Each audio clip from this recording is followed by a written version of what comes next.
हाय बच्चों। आज डेट हो गई है 19 अगस्त। अब ऑलमोस्ट 20-22 दिन आपके एग्ज़ाम में बच जाते हैं। सवाल ये है कि क्या हम 20-22 दिन में केमिस्ट्री रिलेटेड पूरा सिलेबस कर सकते हैं, या अब हमें वो सोचना चाहिए कि ये मैं करूँगा या ये मैं करूँगी तो इतने मेरे मार्क्स आएंगे।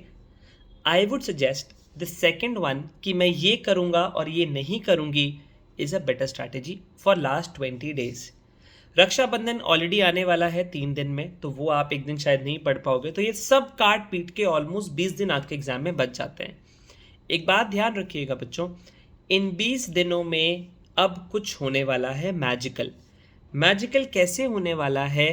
जो चैप्टर्स केमिस्ट्री में अब आप नहीं पढ़ने वाले, अगर आपके वीक हैं तो थर्मोडायनेमिक्स आप छोड़ सकते हैं। आयोनिक इक्विलिब्रियम अगर आपको कभी समझ नहीं आया, आपको छोड़ना ही पड़ेगा। फिजिकल केमिस्ट्री में ये दो चैप्टर्स हैं। बच्चे बार बार मैसेज कर रहे हैं इलेक्ट्रोकेमिस्ट्री में हमें दिक्कत आ रही है, आप इस चैप्टर को भी एक साइड कर दीजिए। ये 3 चैप्टर्स आप साइड करिए। नंबर 1, ऑर्गेनिक में आप एनसीईआरटी, सिर्फ और सिर्फ एनसीईआरटी इन टेक्स्ट और एनसीईआरटी एक्सरसाइज, मात्र इन क्वेश्चंस के सॉल्यूशंस खोल के, लेकिन सॉल्यूशन अच्छा हो गया, अच्छा हो गया, अच्छा हो गया, ऐसे नहीं, क्वेश्चंस को लिख के करना पड़ेगा। एनसीईआरटी क्लास 12th ऑर्गेनिक पूरी करने के लिए, 4 चैप्टर्स करने के लिए, बायोमोलिक्यूल जोड़ेंगे तो 5 चैप्टर्स करने के लिए आपको मात्र 1 से 1.5 दिन चाहिए। मात्र 1 से 1.5 दिन आपके पास है। Similarly atomic structure, chemical bonding, states of matter, इन सब चीज़ों को करने के लिए आपको एनसीईआरटी पर्सपेक्टिव में आप एक दिन में 5 से 6 चैप्टर्स कर सकते हैं।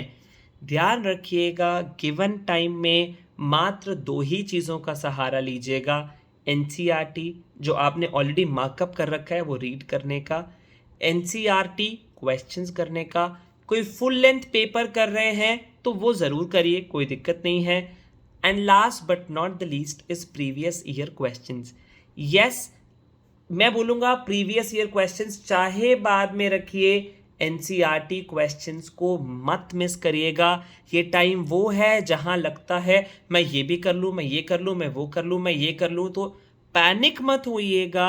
बहुत लिमिटेड मटेरियल रेफर करिए, and the best material right now is NCERT questions. ठीक है, अभी से बता देता हूँ, नीट 2021 एनसीईआरटी सेंट्रलाइज्ड आएगा। बच्चे सेक्शन बी सोच के बहुत डर जा रहे हैं, ऐसा कुछ नहीं है। पेपर एनसीईआरटी ओरिएंटेशन में होगा। 45 में से मिनिमम 36, 37, 38 क्वेश्चंस आपको एनसीईआरटी सेंट्रलाइज्ड मिलेंगे, और यहाँ पे सारी गेम बदल जाएगी अगर आपने एनसीईआरटी पढ़ी है तो।